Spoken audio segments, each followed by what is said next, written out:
Do you feel like you're barely keeping your head above water? That no matter how hard you try, meaningful progress remains out of reach? Heather gets that. She battled an eating disorder for years before seeking help. Now in recovery, Heather is here to tell you that positive change is possible even when it doesn't feel that way. Join her as she shares openly about her struggles and small triumphs. Fair warning though, Heather doesn't hold back. Her candid story may trigger some. But for those wanting honesty, hope, and healing, this is 1% Better with Heather. Hi, my little gaffers, and welcome to 1% Better with Heather. I just want to point out today is Super Bowl Sunday, and I'm wearing my favorite shirt ever. It says, Go Taylor Swift's Boyfriend. If you're watching on YouTube, you can see it. And on the back, it says Swifty. I'm a huge Taylor Swift fan as well. I'm not a huge football person, but I am here for the Taylor Swift Super Bowl. So, yay. Go Taylor Swift's Boyfriend.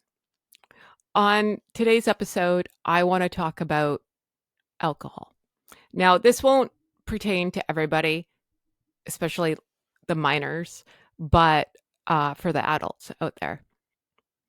So, and all I can talk about is my experience, and none of this is going to make me look like a great human being at this point. But hey, I'm here to tell the truth, the whole truth, and nothing but the truth. So, in 2016, I was in a horrible workplace accident that left me with PTSD, an inner ear concussion, vertigo, tinnitus, and a whole other stuff that I didn't ever expect. And that has been hell for going on 8 years. It'll be 8 years this March. And that's where the drinking started coming in. Because I was having night terrors every night and couldn't calm myself down. I was a mess. I was crying all the time. I was scared to get in my car. I couldn't get in my car. Every time I got in my car, I'd get sick because of the motion. I was falling out of my shower constantly. It was a mess. So I started drinking to deal with not sleeping and all that, because if I drank, I could go to sleep. Not to include all the emotional warfare my company put on me, but we'll get into that one day.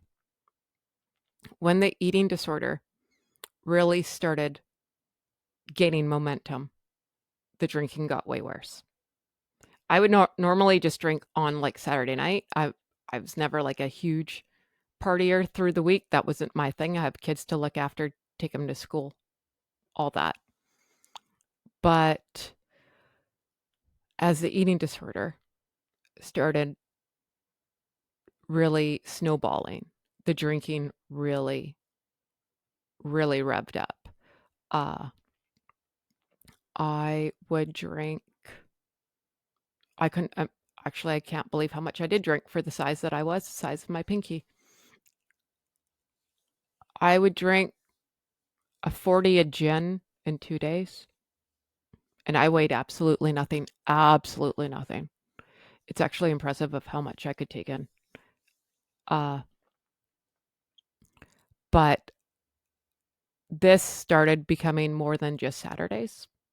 It was Saturdays and Sundays, and that was Friday nights, Saturdays, Sundays.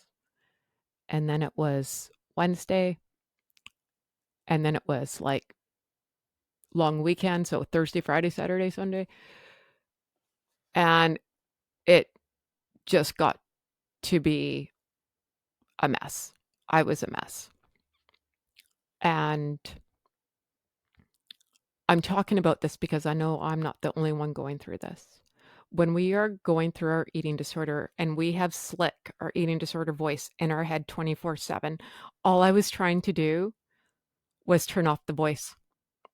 I couldn't hear him anymore. I was going insane. Like, I was already insane and I didn't like how I was feeling. I didn't like the thoughts that I was thinking. I I couldn't handle life anymore. I couldn't do it. There were times where I thought, nope, this is it, tapping out. And it's it's hard when you are in the pit of hell and just more things come to you and you think, "Oh, this is a good idea. Maybe I'll go to sleep." Because really that's what I was using it for, was sleep, honestly. And then it becomes a crutch. And then it becomes another beast, right? So I got slick my eating disorder, flick my drinking, whatever, schmick my PTSD, all I got all these voices in my head and I'm only one person. How am I supposed to deal with this every day? And then the drinking became so I could eat because I was so sick. I thought, well, if I drink, that's going to make me hungry and then I could go eat, which really in turn, trust me, nothing stayed around. I'll tell you that part. It just was a bigger mess and a horrible hangover the next morning. I'm saying all this to say because it's very easy in eating disorder recovery. And I remember watching Oprah back in early 2000s. I'm not ragging on Oprah, it's an episode.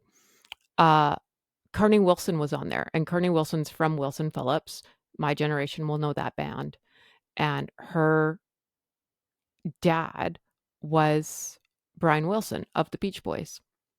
And she had gastric sleeve done on TV. I think it was 2000. I want to say that. And it broke the internet at the time. She was the first one to do this live. It was something else to see, right? And a couple years later, she's on Oprah talking about, yeah, so I got this gastric sleeve, so I'm not eating, but then I started drinking and drinking some more and drinking some more. So now you've replaced, like she had a different eating disorder where it was like binge eating and she was obese. I don't like that word, but that's the technical word. And had this weight loss surgery. But now she replaced one devil with another, so to speak. And I'll never forget that episode. I was like, wow, that's something else. Like that's I didn't know that could happen. Yeah, but that makes sense, right? And now in eating disorder recovery, I'm a lot better. I'm a lot better. I've learned to deal with my demons. I've gone to a lot of group therapies, a lot of meetings. I talk about the 12 steps for a reason. My family's been around the 12 steps for a very long time. These 12 steps work.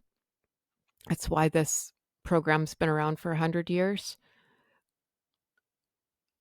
But I don't think enough people talk about when they get into eating disorder recovery and they start trying to find something else to numb the pain, to turn off the voice. And yes, now you've gained weight, and that is not fun. I'll be honest. Like, no one likes this stage of it.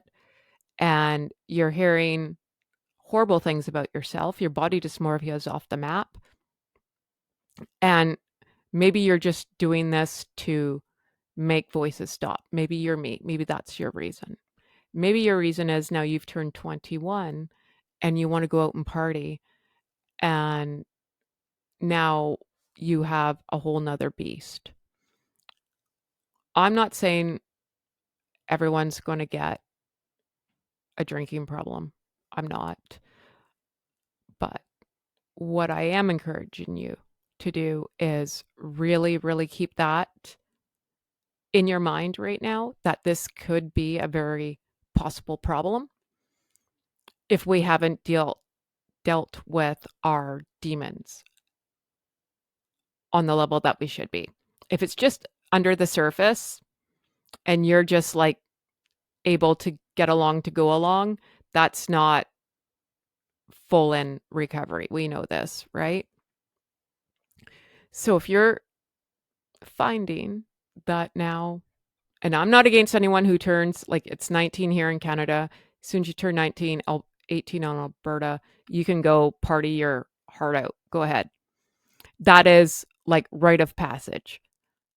But but most who turn 19 or 18 here in Canada don't have eating disorders and are just going out just to have fun and live their life. I get it. But if you come from this and you already come from a place of addiction, and an eating disorder is an addiction, then the sooner you get that through your head, the better off you're going to be. You will replace it with something else. You can even replace it with cleaning your house over and over again, which I did, or distracting. It's a distraction at any cost, right? When we're not focusing on ourselves and we want to focus on anything else but us, that's when the hurricane starts to form again. So I went through a lot with with alcohol. I did. I'm not going to lie. I almost lost my marriage over it. Not only did I have an eating disorder, now I have PTSD and all this other stuff that I didn't have before.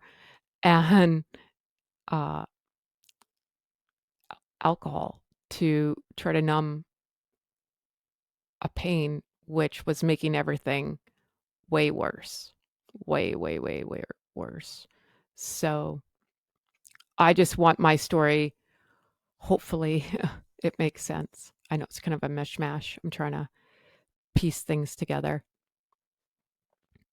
But if I could be the poster child for what not to do, I'll take it. Please don't be me in any way.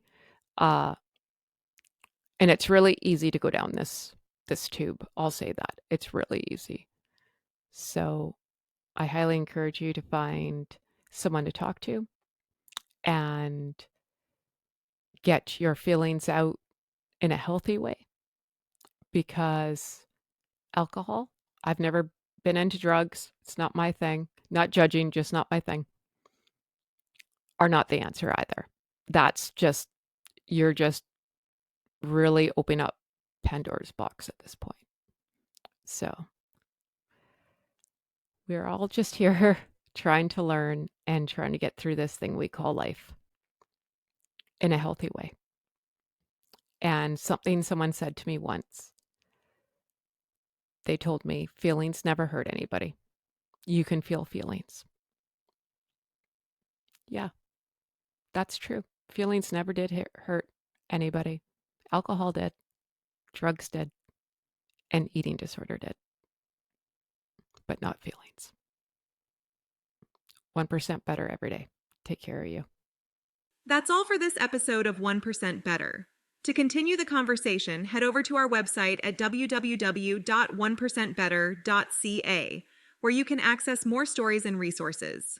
We'd also love it if you subscribed and left us a review on your favorite podcast platform. And remember, friends, progress takes patience, perspective, and sometimes a little help from people who get it. So be kind to yourself and others as we work to get 1% better every day. We'll see you back here next week.